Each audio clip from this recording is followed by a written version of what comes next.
d'être avec vous. Je remercie bien sûr le frère responsable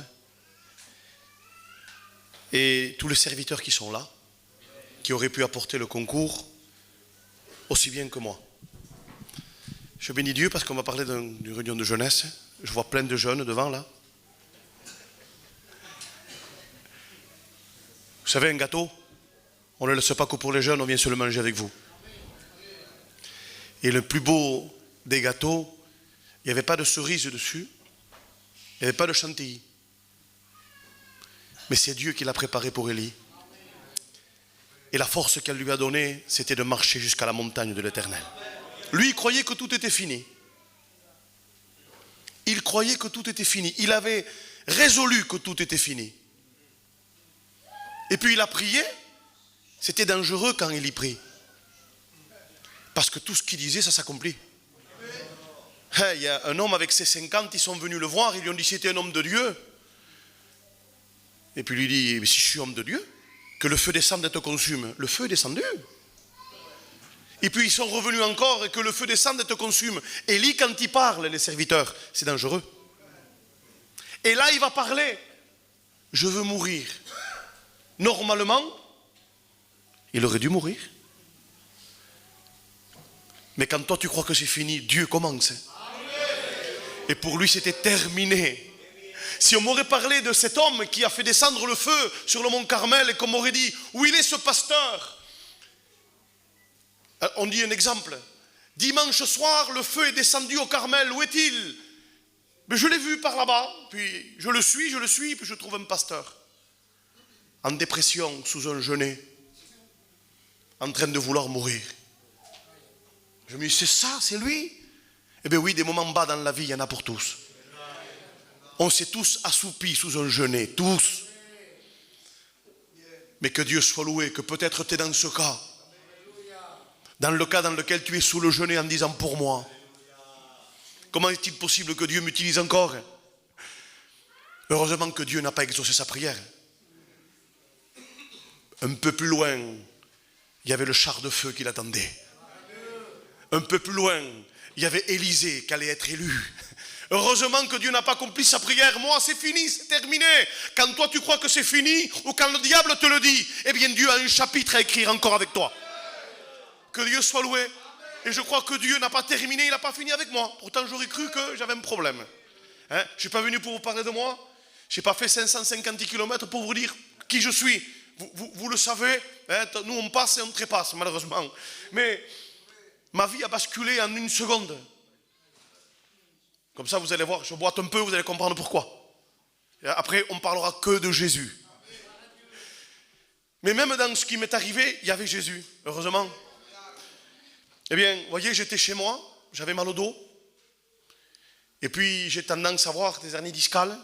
N'ayez pas peur, todo lo gitano tenemos. Pero bueno, c'est comme ça. Moi, c'était spécial. C'est un cas sur 100 000. C'est tombé sur moi. Donc, ça ne tombera pas sur vous. Et j'étais chez moi, et puis j'avais mal au dos. Je suis parti aux urgences. Et comme à Mont-de-Marsan, c'est des très bons docteurs, comme ça. Contre quelle heure, un chien, un chat, ce que vous voulez, mais pas moi.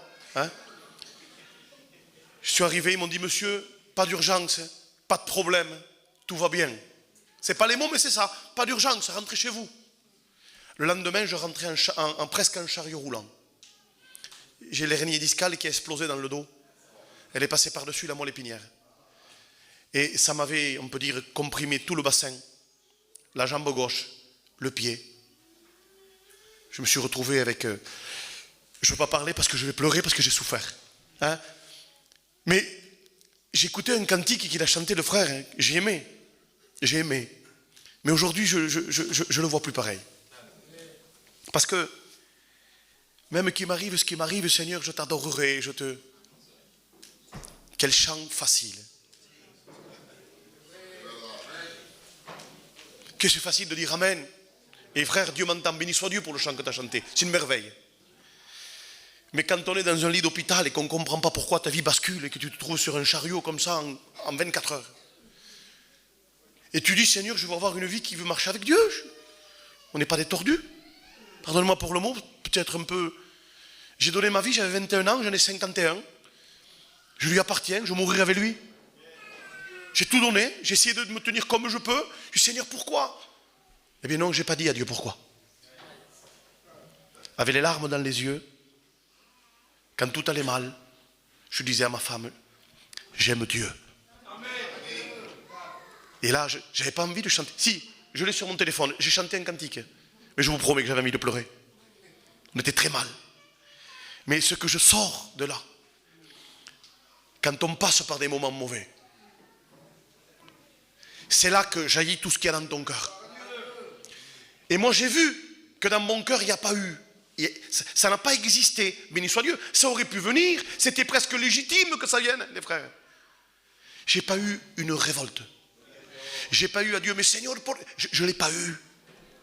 Ça n'est pas né en moi. Donc j'ai dit, Seigneur, je te rends grâce de ce que j'ai accepté l'épreuve. Et comme je dis à un frère, et un frère me l'a confirmé tout à l'heure, Dieu n'avait pas fini avec moi. La preuve, s'il m'aurait appelé il y a un mois, j'aurais dit, hermano, je ne peux pas. J'ai dû demander la permission au docteur pour être à côté, pour être à côté sur un passager, il y a un petit moment déjà. Vous voyez, pour vous dire, il y a un mois, je ne pouvais pas. Et aujourd'hui, je suis là. Le 17 janvier, j'étais sur un lit d'hôpital, paralysé. Il fallait qu'on m'amène à la douche en chariot roulant. Je marchais en déambulateur. Et aujourd'hui, je peux rester 1 heure en train de prêcher l'évangile. Même si la jambe, elle me tire un peu. C'est pas grave. C'est le maître. Un jour, on rentrera dans l'éternité. On le verra. Et l'infirmité ne nous suivra pas. La mort ne nous suivra pas. Parce qu'on rentrera dans le lieu que lui a préparé. Que Dieu soit loué. Tout ce que les hommes préparent. Vous savez, c'est curieux des fois de voir un temple, c'est écrit dans l'Exode, un temple, un tabernacle si merveilleux, un temple avec tant de choses. Tu dis, c'est Dieu habite là. Mais en réalité, un jour les hommes sont venus et l'ont détruit. Ils ont volé le chandelier. Ils ont détruit les rideaux. Ils ont détruit la table des peines, des propositions. Tu dis, mais Seigneur, pourquoi t'as laissé faire? Tout ce que l'homme construit doit se détruire. Mais ce que lui construit, il n'y a rien qui se détruit. Et le roi des rois et le seigneur des seigneurs est dans ce local aujourd'hui. Que Dieu soit loué. Moi je crois que Dieu va nous bénir. Amen. On va partager le pain de l'évangile tous ensemble. Nous avons un Dieu extraordinaire. Je bénis Dieu parce que vous m'encouragez. Amen. Que Dieu soit loué. On n'est pas dans un rayon surgelé. Un rayon surgelé, les animaux ils sont là, ils sont morts. Mais dans une église, on est des vivants. Que Dieu soit béni. Voilà. Donc on va adorer ce Dieu merveilleux. Je voudrais qu'on puisse prier ensemble, s'il vous plaît. Et je voudrais demander à mon frère, je crois qu'il est par là, l'hermano Antonio, serviteur de Dieu, il est par là, je ne sais pas où il est, et il est là, de se lever et de prier le Seigneur. Seigneur mon Dieu, une fois de plus, ce n'est pas une fois de trop. Seigneur, tu connais nos cœurs et tu connais les besoins de chacun dans ce prière. Seigneur, nous voulons nous demander de l'amour de l'assistance pour mon frère David qui a besoin de ta grâce. Sobakita rabat samachenda, alléluia. Je t'aime, Christ. Amen.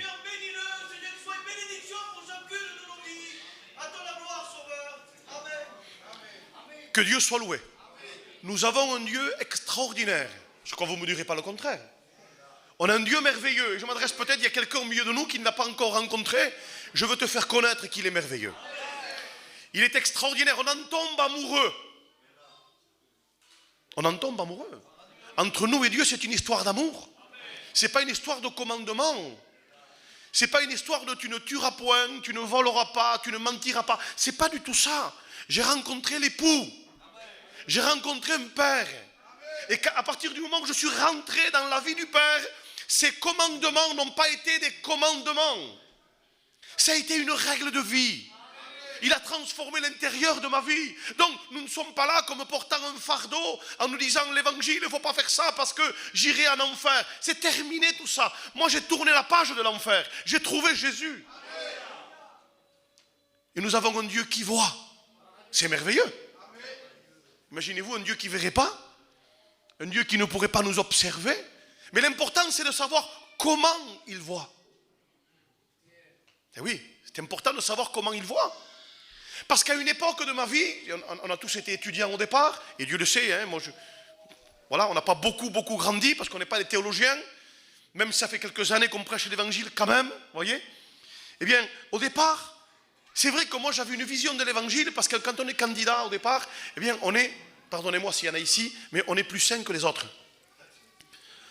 Hein, et puis tout, je crois que c'est comme ça, non? On est plus sain que les autres, et puis quand on écoute les autres, on les voit, nous on est meilleurs, plus sains, et on croit que l'évangile c'est frapper le péché, oui, c'est vrai. Mais en réalité, on est avec un arc et des flèches.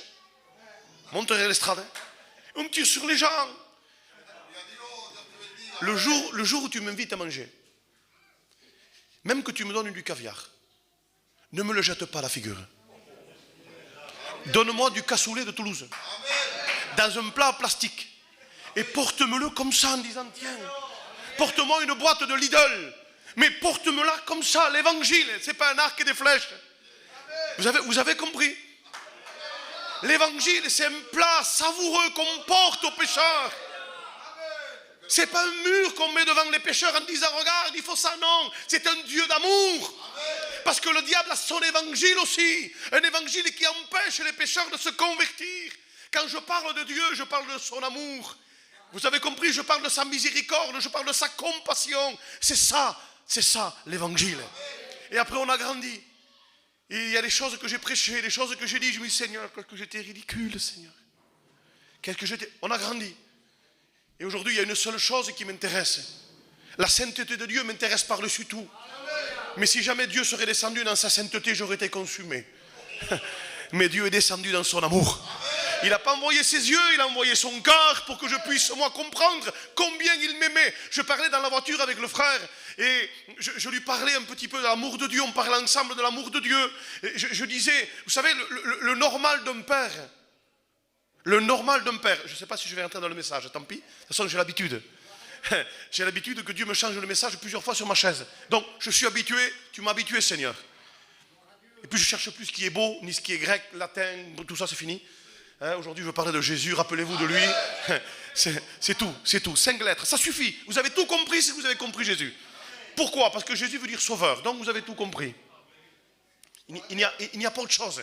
Si on commence à rentrer dans l'hébreu, si on commence à rentrer dans le grec, on commence à rentrer, vous allez sortir ébloui. Et aujourd'hui, avec Internet, on a les moyens de vous éblouir. Hein, les jeunes, c'est vrai, on a les moyens de vous éblouir. Parce qu'on regarde un peu, on cherche un peu, le grec, ça veut dire ça. Oh, quel message. Non, rappelez-vous du Sauveur. Rappelez-vous de lui. Hein? Surtout, rappelez-vous de lui. Donc, quand on ouvre ce livre, on parle simplement que de lui. Que Dieu soit loué. Quel sauveur merveilleux, dira ce cantique. Quel sauveur merveilleux je possède. Que Dieu soit loué. Le Dieu que nous avons est un Dieu qui voit. C'est un Dieu qui voit de la façon dont pas moi je vois. N'oubliez jamais. Et ça, si vous voulez, c'est quelque chose qu'on peut dire aux témoins de Jéhovah, les frères. Les témoins de Jéhovah disent que Jésus a été créé. Alors, si Jésus a été créé, ça veut dire qu'il y a une époque dans la vie de Dieu où Dieu a été seul. Et si Dieu a été seul, alors il aimait qui? Il s'aimait lui.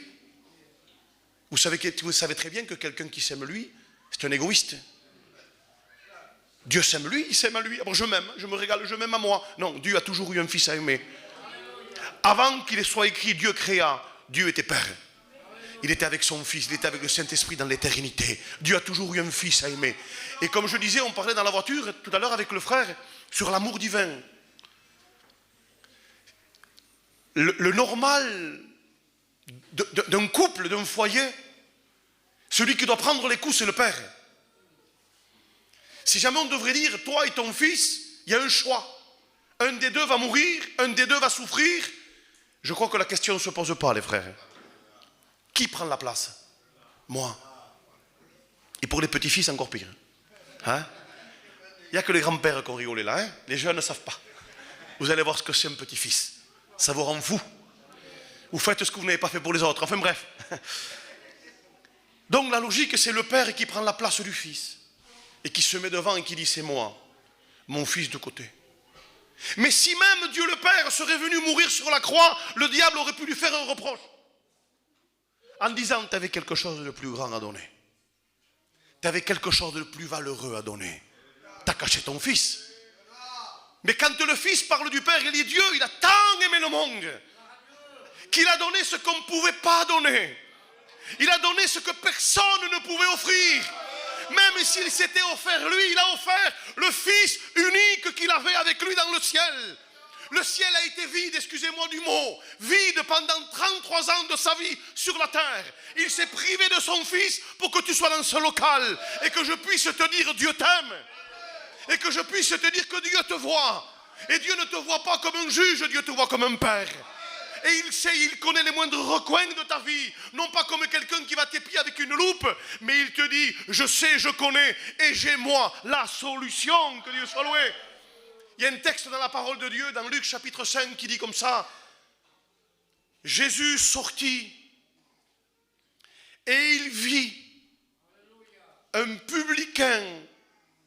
Vous lisez ça, Luc chapitre 5 au verset 28, 27 et 28, il dit, il vit un publicain nommé Lévi.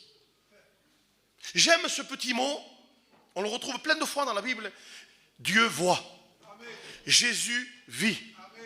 Si je vous poserai une question, on se la pose ensemble, on a le droit dans la Bible. Si jamais, quand la terre était informe et vide, si jamais je vous aurais posé la question et que Dieu t'aurait posé la question en te disant, que vois-tu? Nous, si on aurait pu écrire un livre, hermano, on aurait pu dire, le spectacle n'est pas beau. Le spectacle est horrible, et moi je vois des ténèbres. Moi je vois une terre informe, dice la palabra, informe et surtout vide. Moi j'aurais dit ça. Vous savez, bien des fois, il y en a qui sont contentes de dire, le Saint-Esprit est là. Vous savez que le Saint-Esprit était là aussi. Mais pourtant dessous c'était informe et vide. Ça ne suffit pas que le Saint-Esprit soit là. L'important c'est que le Saint-Esprit soit là. Alors donc, si jamais Dieu nous pose la question, que vois-tu? Qu'est-ce que tu vois? Mais moi, je vois une forme, je vois du vide, je vois du noir. Ça veut dire quoi? Moi, je vois, mais Dieu te dit, moi, je vois autre chose. Ah, je dis, mais qu'est-ce que tu? Dis-moi, tu vois quoi? Ah, moi, je vois ce que tu vois pas. Mes yeux traversent les ténèbres qui sont au-dessus de l'informe et du vide. Mes yeux traversent l'eau sombre de l'océan. Ah bon, et qu'est-ce que tu vois là-bas? Eh bien là-bas, je vois un morceau de boue, un tas de boue, un tas de terre. Qu'est-ce que ça, c'est con esto? Oh, les pasteurs, vous savez ce que je veux dire. Eh bien, ce tas de boue informe et vide, tu ne le veux pas sur ta voiture, tu ne le veux pas dans ton camping ni dans ta maison, toi. Mais si moi, je le prends dans mes mains, je vais l'appeler Adam. Je vais le mettre dans un jardin. Je vais lui donner une femme. Je vais lui donner des enfants. Ça, c'est ce que moi je vois. Et si Dieu a été capable de voir Adam au fond de l'océan, est-ce qu'il ne te verrait pas à toi ici, aujourd'hui? Est-ce que ses yeux ne sont pas capables d'observer ta vie, de te dire, j'ai un plan pour toi, j'avais un plan pour lui? Si Adam raconterait son témoignage, il dirait, avant, j'étais de la boue. Je peux me permettre de faire une parenthèse? Vous savez, je vais être habile dans ce que je vais dire. Malheureusement, notre passé, quand on en parle, ne nous attardons pas 3 heures. Parlons plutôt de ce que nous avons trouvé. Adam ne va pas dire j'étais de la boue, j'étais vaillant. J'étais de la boue et moi je mettais les hommes KO. Non, j'étais de la boue, point. Il est venu me chercher. Et il va te parler d'Éden, il va te parler de ses erreurs, mais il va te parler que la voix de Dieu était là. Il va te parler du Maître, que Dieu soit loué, c'est ça. Donc quand nous témoignons, c'est une petite parenthèse. Les frères, parlez de ce que vous avez trouvé. Parlez de celui que vous avez rencontré. On revient au message? On va y arriver. Vous avez vu, c'est pas dans l'ordre, mais c'est pas grave. On mange le dessert, après on prend l'entrée, après le plat. L'important c'est qu'on mange tout. Donc Jésus sortit et il vit un homme qui s'appelle Lévi. Je voudrais vous parler un petit peu de ce monsieur Lévi, connu sous le nom de Matthieu. Oh, vous savez,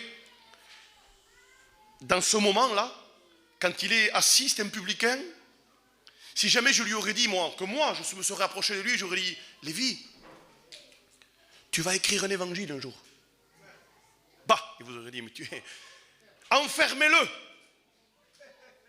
Ben oui. Qu'est-ce que tu dis? Ça va pas ou quoi?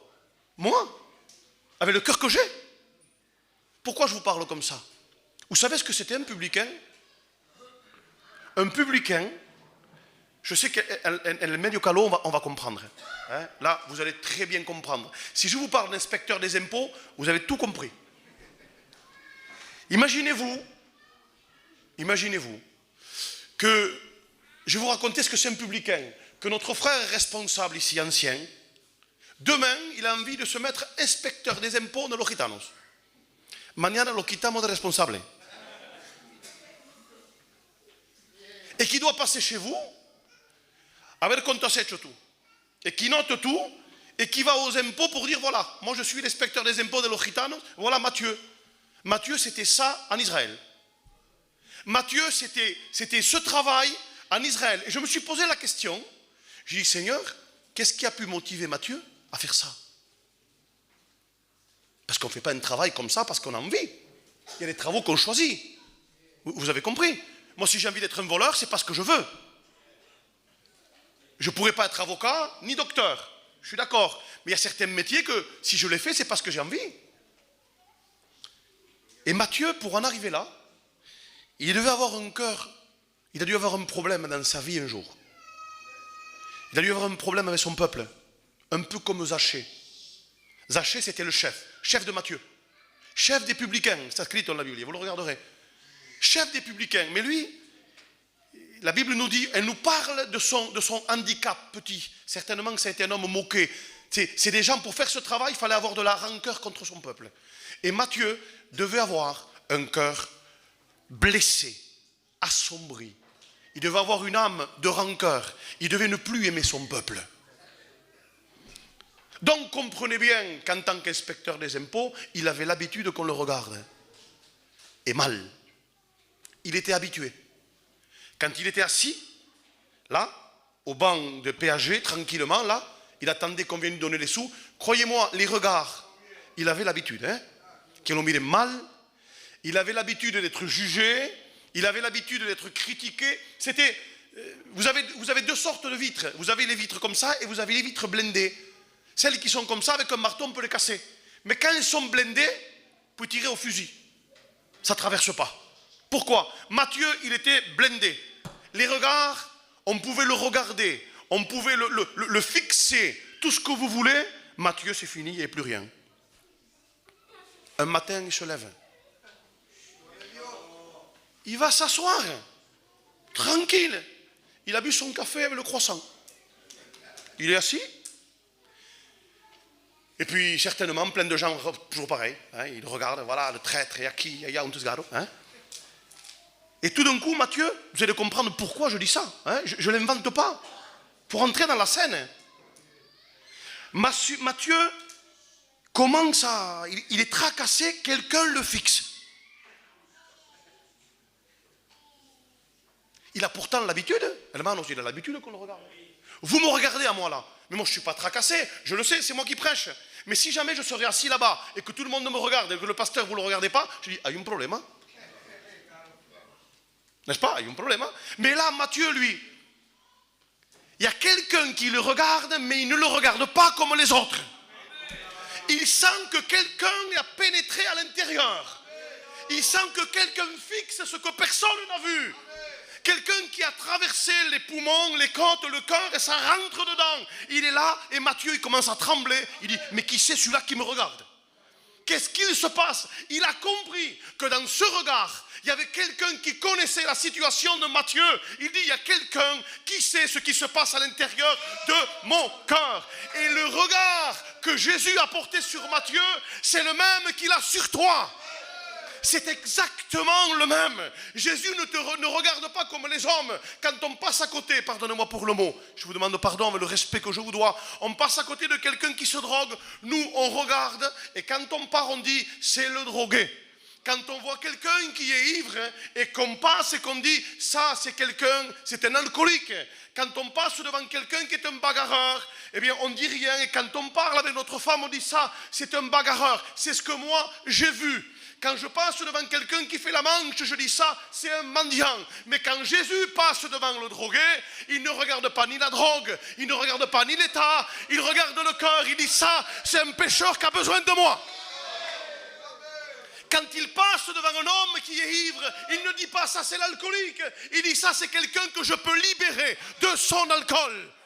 Quand il passe devant un foyer qui se détruit, il ne dit pas ça c'est non, non, il dit je regarde l'intérieur et je peux solutionner ton foyer, ta maison, tes enfants. C'est comme ça que Dieu te regarde. Alors Matthieu il est troublé. Matthieu il est troublé. Tu dis, mais comment tu le sais? C'est écrit où ça? Parce qu'il y en a qui des fois ils parlent comme ça. Comment ça se fait? Juste un regard. Jésus lui dit, suis-moi, il se lève, il le suit. C'est bien qu'il a été émotionné.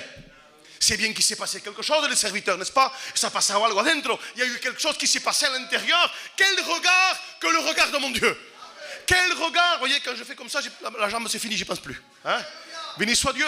Quel regard que le regard de mon Dieu. Si jamais Dieu se détournerait une seconde de ma vie, quelle ruine. Si Dieu se détournerait une minute de toi, tu ne peux pas imaginer. Alors qu'est-ce que tu es en train de venir nous dire, David? Je vais te dire le message de ce soir. Je suis venu te dire que Dieu te voit. Je suis venu te dire que Dieu connaît ta situation. Vous savez, si jamais Pierre rentrerait par la porte du fond, et si Pierre viendrait ici, je m'arrête de prêcher, je lui dis, viens, prêche-toi. Hein, des frères, hein, vous me feriez descendre en boitant avec la canne. Hein? Laisse-le prêcher à lui. Mais je voudrais lui poser une question devant vous. Parce qu'avec la Bible, il peut nous répondre. Et si je lui dirais, Pierre, qu'est-ce que c'est le plus grand que tu as vu? Alors moi, je dirais peut-être, quand tu es rentré dans cette pièce et que tu as vu Jésus ressusciter cet enfant de 12 ans, peut-être que c'est ça le plus grand que tu as vu. Avec la tête, il dirait non. Ah, j'ai compris. Quand tu es monté sur le mont Tabor, que tu as vu Moïse et Élie, les frères, je ne sais pas moi, hein. Nous on était à le mont Tabor, hein, on était à le mont Tabor, on n'a pas vu ni Moïse ni Élie, hemos visto monjas, point. Hein? Mais je ne vous cache pas que j'ai senti la présence de Dieu très spécialement là-haut aussi. Hein? Mais, alors on continue, Pierre, c'est quoi alors? Ah, quand tu as reçu la révélation que Christ était le Fils de Dieu là-bas, hein, au mont Hermon, c'était, par en bas là-bas, tu l'as reçu là-bas. Non. Alors c'est quoi? Quand tu es rentré dans la barque, que tu as vu tous ces miracles, et 3 ans et demi de prédication, alors ça t'a apporté quoi? Il va dire, son regard. Amen. Comment ça, son regard? Son regard. Je me suis arrêté dans une réunion où je ne devais pas aller. Ah bon? Autour d'un feu? Une réunion où c'est qu'il y avait des gens, je ne devais pas y aller. Un peu comme le frère. Il s'est mis avec des gens qui ne devaient pas aller. Et Pierre, il s'est mis avec des gens qui ne devaient pas aller. Il s'est chauffé là. Et tout d'un coup, il s'est mis à le renier dans le moment le plus bas de sa vie. Il a fait l'expérience la plus puissante de sa vie.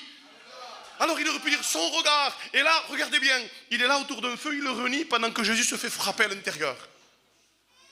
Jésus est en train de se faire frapper, on lui met un sac sur la tête. On est en train de lui cracher au visage, on l'a frappé, il saigne. Certainement, peut-être que du sang est sur ses yeux, je ne sais pas, mais on l'a frappé. Et là, il sort. Si vous regardez la Bible, ils sont venus le chercher avec des bâtons et des chaînes. Jésus était enchaîné, certainement pieds et mains. Et ça nous est arrivé de voir quelqu'un, malheureusement, qui passe à un tribunal comme ça. Le policier ne lui laisse pas le temps de se retourner. Vous regarderez. Il le traîne vite à la voiture. Jésus sort. Il est traîné par des chaînes. Mais j'aime ce mot. Vous lirez ça dans Luc 22. Hein, au verset 61, Jésus se retourne. Du Seigneur, comment t'as fait? Ils sont en train de le tirer, de le traîner, ils sont peut-être 2. Il n'y a aucune chaîne, il n'y a aucun homme qui empêchera Jésus de se retourner vers toi. Il n'y a aucun homme et aucune chaîne qui empêchera Jésus de te regarder ce soir. Et la parole de Dieu me dit que Jésus se retourne. Personne ne l'arrête quand il veut regarder quelqu'un. Tu dis, mais Seigneur, pourquoi tu as pris le temps de te retourner? Parce que si je ne me retourne pas, Pierre, il ne revient plus. Parce que si je ne lui montre pas que je le pardonne, Pierre il ne revient plus. Alors j'ai voulu lui montrer dans mon regard que je le pardonnais. Et que là où j'allais, c'était pour lui. Et le même regard, il est pour nous ce soir. Dieu te voit. Dieu te regarde. Et Dieu veut nous sauver. Dieu veut nous rétablir. Dieu veut nous relever. Quel amour, quel regard. Quel regard extraordinaire. J'aurais bien voulu le voir. De toute façon, on va le voir. Hein? On va le voir. Je vais vous dire la vérité. Juste quand on va le voir, ça suffira. On va oublier la Nouvelle Jérusalem, on va oublier tout ça, les portes de Perle, la Gloria Dios, la mer de cristal. Que Dieu soit loué. Jésus, Jésus, Jésus, Jésus. Oh, béni soit Dieu. Il y en a qui veulent voir Moïse, Abraham. Que Dieu soit loué. Gloire à Dieu. Moi, je veux voir Jésus. Et je ne vous cache pas que je veux voir les miens aussi. Je veux voir les miens aussi. Mais la porte, c'est lui. La porte, c'est lui. Un dernier petit exemple, hein, je ne veux pas être trop long. Parce que vous savez, on parle de 3 hommes, on aurait pu en parler de plusieurs, mais on parle de 3. Le premier, c'était Matthieu, c'était le pécheur. Le deuxième, c'est Pierre, c'est le chrétien par terre. Hein? Et le troisième, c'est qui? Parce qu'il y en a qui vont dire, oui, moi je ne suis pas un pécheur, je ne suis pas par terre. Un jour, il y en a un qui s'appelle Nathanaël. Ça veut dire que ce soir, il y en a pour tous. Moi, j'ai besoin que Dieu me voie. J'ai besoin que Dieu m'observe. J'ai besoin que Dieu me regarde. J'ai besoin qu'il me dise, je t'ai vu. Et un jour, il y a un ami qui parle à un autre. Ils sont 2 amis, que c'est beau. Quand un ami va voir, il lui dit, j'ai trouvé le Messie, que c'est beau. Bien des fois, on le met de l'Occitane, on lui dit, j'ai trouvé un bon restaurant, que Dieu soit loué. C'est verdad, lo dicemos. J'ai trouvé un restaurant, tu verrais ça, c'est extraordinaire. Et malheureusement, dans le monde, j'ai trouvé un bel endroit pour s'amuser. J'ai trouvé une nouvelle drogue, j'ai trouvé une nouvelle... Et puis on les entraîne. Mais là, il y en a un qui a trouvé le Messie. Il a trouvé le Messie, il lui dit, on a trouvé celui dont parle Moïse. On l'a trouvé. Alors, il est étonné, lui. Parce que lui aussi, il croit en Dieu, hermanos. Il croit en Dieu, et puis il connaît un peu les Écritures. Il dit, mais de Galilée, peux-tu devenir quelque chose de bon de Galilée? C'est pas possible. Comment? Il dit, viens. Et vois. Viens voir, ça te coûte quoi? Viens. Et dès qu'il s'approche, Jésus ne nous dit pas que Nathanaël faisait 1m80. Jésus ne nous dit pas qu'il était blond, aux yeux bleus, habillé avec un jean Levi's, des chaussures Hugo Boss. Jésus ne dit pas ça. La première chose à laquelle Jésus va se fier, le cœur. La première chose est qu'il va regarder le cœur. Il regarde l'intérieur et puis il va lui dire, voici un Israélite dans le cœur duquel il n'y a rien de mauvais. Ça veut dire quoi? Béni soit Dieu. On n'est pas exempt, nous, du regard de Dieu. Et puis il va aller plus loin, il va lui dire, parce qu'étonné, mais d'où? Ah oui. D'où me connais-tu, toi? Tu savais que Jésus connaît les moindres secrets de ta vie? Tu savais que Jésus sait ce qui se passe quand tu es tout seul au volant de ta voiture? L'autre jour, j'ai dit ça dans une... Je pense que c'était une révélation, par grâce que Dieu m'avait donnée. Hein, au mot près. Quelqu'un qui attendait ces mots au mot près. Dieu te voit. Et Dieu sait. Nathanaël, là où tu croyais que personne ne t'avait vu, là où tu croyais que plus personne ne pouvait te voir, moi, je te voyais. Vous savez que le but du diable, c'est de nous faire croire qu'on est oublié. C'est un prince, c'est un avocat. C'est maître qui vous voulez-vous? Maître Vergès, ou ce que pas, il est mort je crois. Bon, peu importe. C'est un avocat terrible pour s'approcher et dire, mais tu vois pas qu'à toi, Dieu ne te voit pas. Vous m'excusez les pasteurs? Vous me demandez, je vous demande pardon ce que je vais vous dire. On peut tomber dans le panneau nous aussi. Et le diable te dire, tu vois pas que Dieu se servira plus de ton ministère à toi? Tu vois pas que toi, tu vois pas? Qu'on appelle les autres et toi on ne t'appelle jamais? Et le diable petit à petit, il essaie de te montrer que tu es invisible. Il essaie de te faire croire que personne ne te voit. Je dis ce petit exemple et j'arrête. Un jour, Jésus est sur le bord du rivage, entouré d'une foule, pleine de monde. Les frères, plein de monde, je crois que c'est Matthieu chapitre 8. Il est entouré de plein de monde. Les disciples, écoutez, est-ce que vous avez un lieu meilleur? Plein de monde, les disciples, et Jésus. Qu'est-ce que vous voulez de mieux, vous?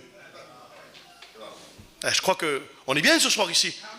Alors imaginez-vous, avec nous, Pierre, Jacques, Jean, enfin, on va dire les 11. Hein. Judas, on va le laisser dehors qu'il fasse le sandwich. On va le laisser dehors qu'il nous fasse le sandwich à nous. Enfin bref, les disciples là, Jésus, un enseignement extraordinaire. Imaginez-vous quel tableau extraordinaire. Et tout d'un coup, Jésus, stop, on s'en va de l'autre côté. Je ne sais pas, ça paraît bizarre. Vous ne trouvez pas bizarre, vous, les frères? Que d'un coup, il s'arrête comme ça, il dit, allez, on passe de l'autre côté. Il dit, comment on passe de l'autre côté? Un ordre, hein? Vous lirez ça, le texte, il dit, ordre. Donc ça ne veut pas dire, je demande un conseil. Un ordre, on passe de l'autre côté. Mais qu'est-ce qu'il y a? Moi, je vois ce que vous ne voyez pas, vous. J'ai mes yeux là où vous ne le voyez pas. On est allé au bord du lac, frère, tu te rappelles? On voit les montagnes de Gadara, au loin. Mais on ne voit pas plus.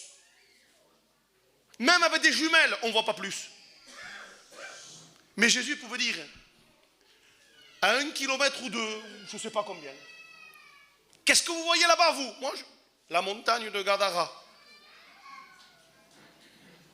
Mais moi, je vois une grotte. Je vois un homme oublié. Je vois un homme qui n'a plus de nom. Je vois un homme que le diable a mis tout seul.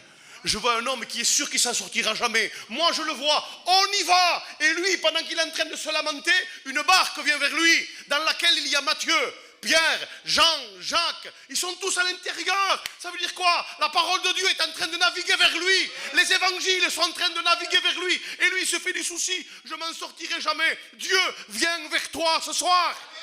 Même si tu crois que dans ton ministère, le diable a dit avec toi, on ne se servira plus. Dieu a des chapitres à écrire avec toi. Dieu a encore un avenir avec ta vie. Oui, il le veut. Qu'est-ce que Dieu veut? Eh bien, que ce soir on prenne des forces. Que celui qui est loin dise Seigneur, je m'approche. Que celui qui est par terre dise Seigneur, je me relève. Et le ministère arrêté puisse dire Seigneur, ce soir, me voici devant toi. Je veux repartir de nouveau. On courbe les fronts et on prie le Seigneur ensemble, s'il vous plaît. On passe un moment dans la prière. Pitou, tu pries s'il te plaît, ora Dios. Alléluia, oremos a Dios junticos, alléluia. Amen.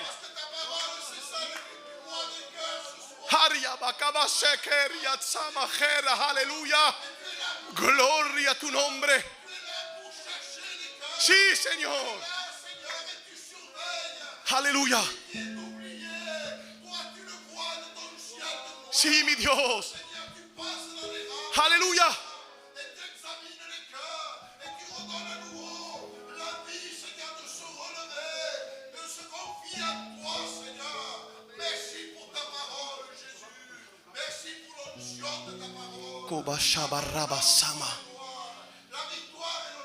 Alléluia.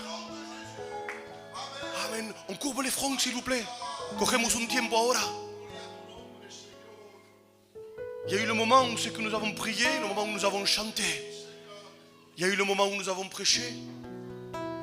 Maintenant, il y a le moment de ta réponse. Il y a des fois, il faut savoir être humble. Il faut savoir dire Seigneur, un nouveau départ. Vous savez, le premier livre de la Bible, écoutez bien ça dans la communion. Le premier livre de la Bible s'appelle Genèse. Commencement. Commencement. Mais si vous regardez le deuxième livre de la Bible, c'est bizarre. Le nom est bizarre. Ça veut dire départ. Du Seigneur.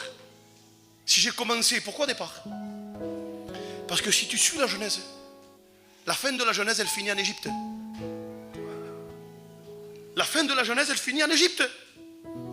Et ça veut dire qu'on peut très bien avoir commencé, on peut s'être arrêté. Mais quand j'ouvre le deuxième livre de la Bible, le Seigneur me donne encore une espérance de dire même si je me suis arrêté, il y a un départ pour ma vie ce soir. Il y a un nouveau départ. Il y a un nouveau chapitre qui peut s'écrire. Il y a une nouvelle histoire. Et s'il y a quelqu'un ce soir qui voudrait vivre quelque chose de spécial avec Dieu, je m'adresse à tous. Je parle à moi. Si tu veux vivre quelque chose de nouveau, je ne dis pas en dehors de la Bible, non, un départ, un nouveau départ. Tu es peut-être arrêté, tu es peut-être stoppé. Je ne dis pas que tu es un pécheur, Si tu l'es, repens-toi. Mais tu voudrais dire, Seigneur, j'ai besoin de nouvelles forces. Tu n'es pas meilleur qu'Élie. Et pourtant, le gâteau de Dieu est là pour toi. Fait par Dieu. Cuit par Dieu. La cruche d'eau est là pour toi. S'il y a quelqu'un ici, je prends 5 minutes, qui voudrait dire, Seigneur, je ne suis pas satisfait de ma vie. J'aimerais qu'il se passe quelque chose. Ça ne se passera pas à travers moi, ne vous inquiétez pas. Je ne vous imposerai pas les mains ce soir. Mais des fois on a tendance à croire que le prédicateur c'est un transmetteur du tout, s'il vous plaît. On n'est pas des vaudous. On n'est pas des vaudous. La parole de Dieu elle se suffit. Dieu parle, la terre informe et vie ne devient Éden. C'est Dieu. C'est Dieu. Il suffit qu'il parle. Pas besoin nous d'insister, de transpirer. Gloire à Dieu. J'ai prié moi aussi pour les gens. Ça suffit, la parole elle suffit. Si tu la crois, elle transforme tout dans ta vie. Alors si tu as besoin d'un départ, tu as besoin d'un renouveau, tu as besoin d'être restauré, tu as besoin que Dieu te ranime, moi je le crois. Un jour Dieu a dit, appelez-le, c'était Bartimée, il est venu, heureusement qu'il a été appelé.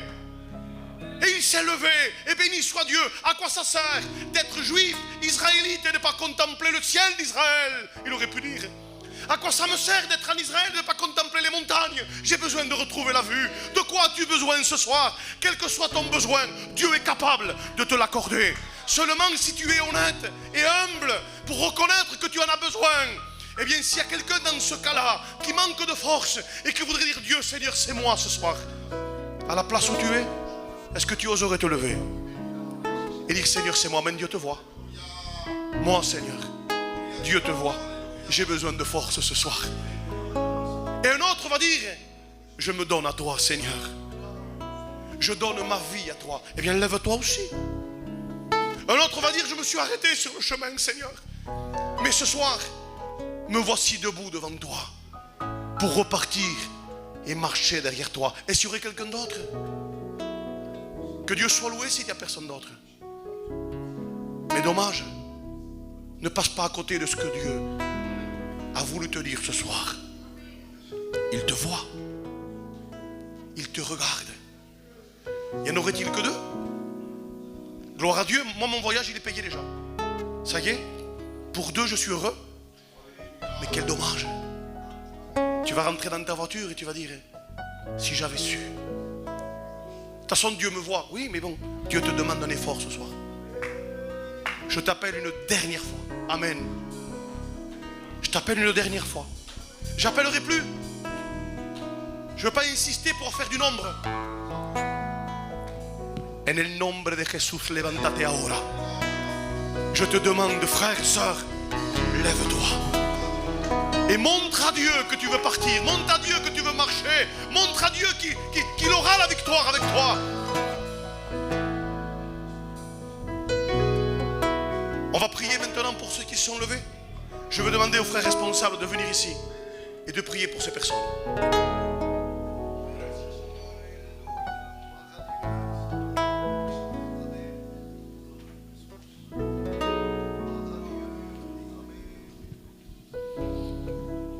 Señor del cielo y de la